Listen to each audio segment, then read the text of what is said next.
आवाज, जिनके प्रदेश अध्यक्ष बनने के बाद कांग्रेस पार्टी निरंतर मजबूत हो जा रही है, हमारे आदरणीय चौधरी उदय भान जी, हमारे बीच में हमारे अशोक अरोड़ा जी, आदरणीय हरमिंदर सिंह चट्ठा जी, कुलदीप शर्मा जी, आज के कार्यक्रम के हमारे आयोजक मेजबान, जिनको मैं बहुत बहुत बधाई देना चाहता हूं आज के इस सफल कार्यक्रम के लिए, जन आक्रोश रैली के लिए। हमारे बहुत कांग्रेस पार्टी के जो हैवीवेट नेता हैं और ऐसे पूरे उत्तर हरियाणा ही नहीं, हरियाणा के एक एक कोने में मैं समझता हूं कि बिशन लाल सैनी जी की अपनी साख है। विधानसभा में जब ये खड़े होकर बोलते हैं, आपकी पैरवी करते हैं, तब उस समय पूरा प्रदेश देखता है। थोड़ा ही बातों में गागर में सागर भर देते हैं और आपकी अच्छे से लड़ाई लड़ते हैं। और आपकी सही बात है कि ये कुछ ऐसा सहयोग रहा है कि बिशन लाल सैनी जी को जब आपका आशीर्वाद मिला है तो जो है ये विपक्ष में इनका समय ज्यादा रहा है। मगर आज मैं विश्वास के साथ कह सकता हूं, आज तो जन आक्रोश रैली है। अगले दशहरे के बाद अगले हरियाणा दिवस पर यहीं हम रैली करेंगे और विजय रैली करेंगे आपकी सरकार बनाकर, और बिशन लाल सैनी जी उस सरकार में के मजबूत स्तंभ के रूप में मैं समझता हूं रहेंगे। हमारे भाई विधायक वरुण मुलाना जी,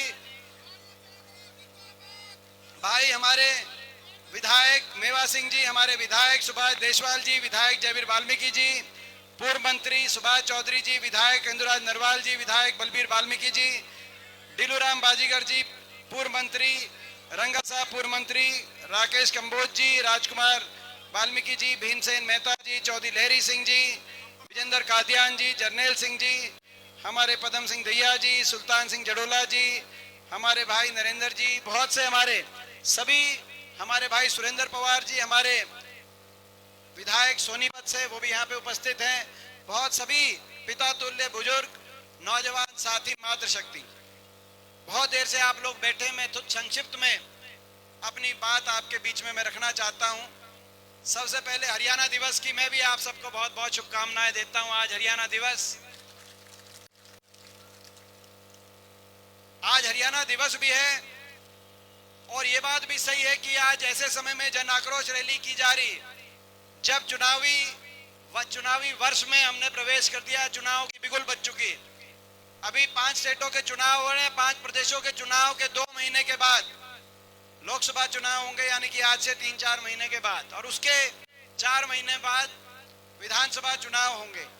अगर आचार संहिता का समय निकाल दें तो इस सरकार के पास मात्र 6 महीने और 20 दिन, इस सरकार के पास 7 महीने से कम का समय बचा। अगर हम चुनाव आचार संहिता का समय निकाल दें, अगर चुनाव निर्धारित समय पे होते हैं, तो जब आखिर 6-7 महीने की सरकार का कार्यकाल बच जाए तो जनता का सोचने का कार्यकाल शुरू हो जाता है कि सोच विचार के फैसला करें, इन्हीं को आगे मौका दें या बदलाव प्रदेश में, देश में लाने का काम किया जाए। ये जनता का, आपका, हमारा सोचने का समय। आज खट्टर सरकार, ये बीजेपी जेजेपी की सरकार, 9.5 साल की सरकार के कार्यकाल के बाद हरियाणा की दुर्दशा आपसे हमसे छुपी नहीं है।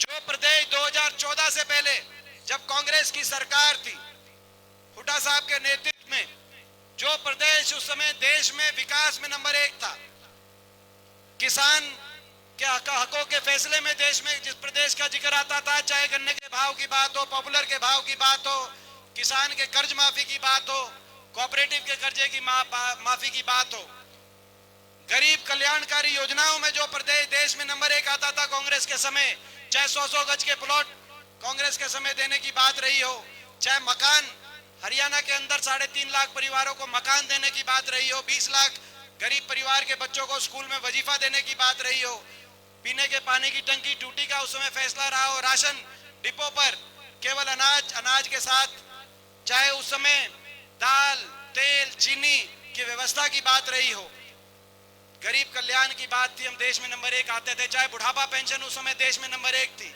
किसान के हकों के फैसले में नंबर 1 थे, खिलाड़ियों के सम्मान में नंबर 1 प्रदेश का नाम था कि सबसे ज्यादा खिलाड़ियों का सम्मान ही है। आज वो प्रदेश 9.5 साल की इस खट्टर सरकार के बाद बीजेपी की सरकार के बाद।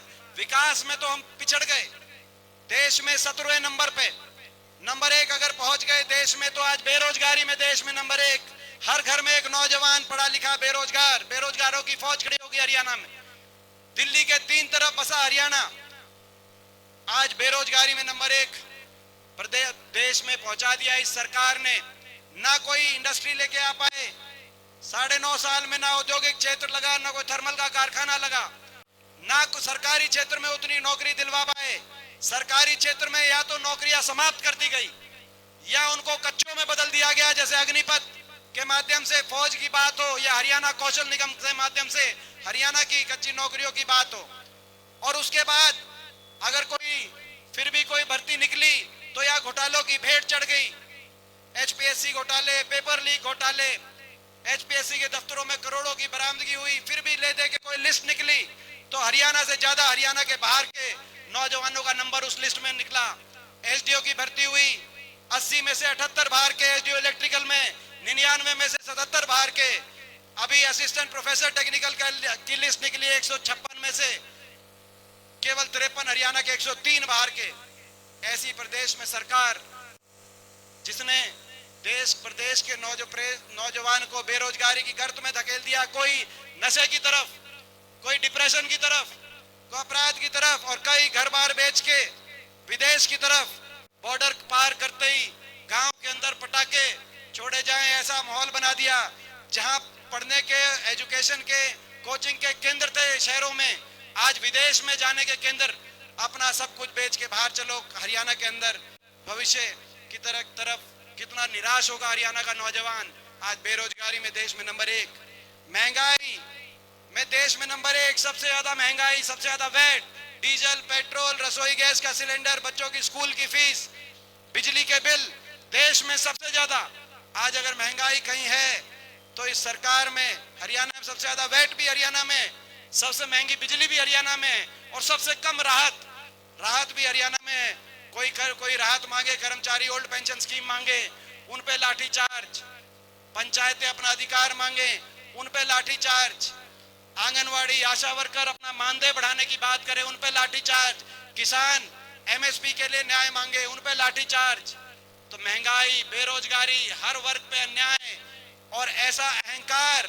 मुख्यमंत्री जी 9.5 साल तक तो निकले नहीं चंडीगढ़ से, अब बाहर निकले हैं, जन संवाद कर रहे हैं, लेकिन वो जन संवाद कम है, जन अपमान ज्यादा है। जहां जाते हैं वहीं जनता में से कोई खड़ा होकर कोई जायज बात बोल दे, उसी का अपमान करते हैं।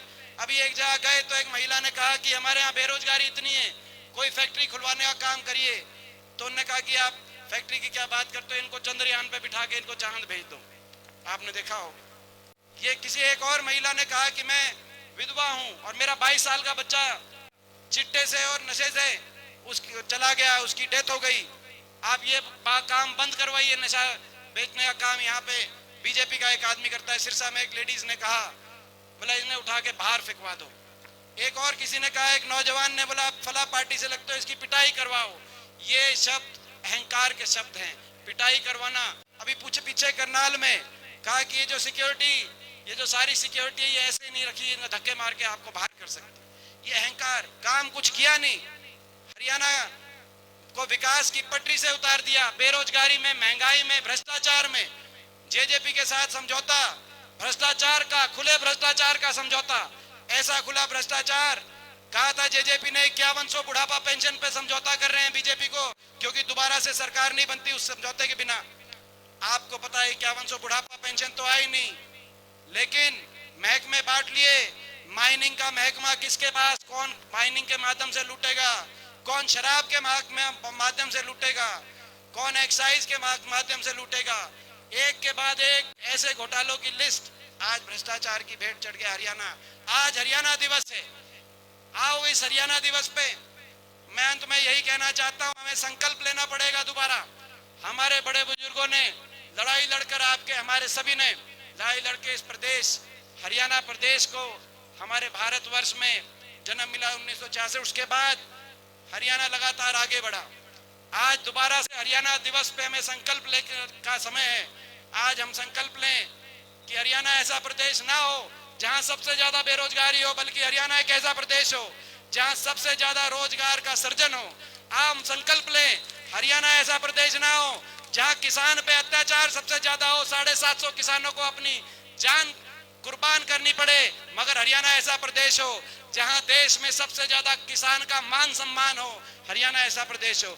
आओ हम संकल्प लें, हरियाणा ऐसा प्रदेश ना हो जहां गरीब को सबसे ज्यादा महंगाई का सामना करना पड़े, बेरोजगारी का सामना करना पड़े, बल्कि एक हरियाणा ऐसा प्रदेश हो जहां गरीब कल्याण के ऐसे फैसले लें, जैसे 100-100 गज के प्लॉट का हमारा फैसला था, गरीब को मकान का फैसला था, गरीब की पेंशन का फैसला था। आओ हम संकल्प लें, हरियाणा ऐसा प्रदेश ना हो जहां पे हमारे खिलाड़ियों का अपमान हो, हमारी बेटियों को दिल्ली की सड़कों पर खिलाड़ी बेटियों को घसीटा जाए। जिन खिलाड़ियों ने देश का मान सम्मान ऊपर किया, उन खिलाड़ियों का अपमान हरियाणा में ना किया जाए। हरियाणा ऐसा प्रदेश हो जो देश का मान बढ़ाए, खिलाड़ी उनका मान सम्मान हरियाणा बढ़ाने का काम करे, घटाने का काम ना करे। ये हम संकल्प लें। आओ हम संकल्प लें कि हरियाणा ऐसा प्रदेश हो जहां दोबारा से गन्ने का भाव, पॉपुलर का भाव, धान का भाव दोबारा से देश में डंके की चोट पे सबसे ज्यादा हो, जहां बुढ़ापा पेंशन दोबारा से देश में सबसे ज्यादा हो, जहां विकास का दर दोबारा से देश में सबसे ज्यादा हो, जहां आपस का भाईचारा दोबारा देश में सबसे ज्यादा मजबूत हो, और जहां पे विश्व स्तरीय विकास पूरे देश के सामने एक उदाहरण के रूप में आगे आए और देश में सबसे आगे हमारा हरियाणा पहुंचे। इस संकल्प के लिए लड़ाई लड़नी पड़ेगी। इस सरकार को, जो जिस सरकार ने जनता का बहुत नुकसान कर दिया, इस सरकार से लड़ाई लड़नी पड़ेगी। अगले ये जो 6-7 महीने हैं, इस लड़ाई में मैं पूछना चाहता हूँ रादौर वालों से कि भाई इस लड़ाई में रादौर किसी से पीछे तो नहीं रहेगा, आपका साथ और सहयोग मिलेगा कि नहीं मिलेगा? और हाथ उठा करके इस लड़ाई में रादौर का अगर साथ मिलेगा तो मैं विश्वास दिलाता हूं आपको, ज्यादा लंबा समय बाकी नहीं है, ज्यादा समय आपको इंतजार नहीं करना पड़ेगा। जल्द जल्द हरियाणा दोबारा से खुशहाली और तरक्की की उस रास्ते पे जाएगा जहां पे आप हरियाणा को देखना चाहते हैं। आपका बहुत बहुत धन्यवाद। जय हिंद। धन्यवाद एमपी साहब। अब मैं नंबरदार एसोसिएशन में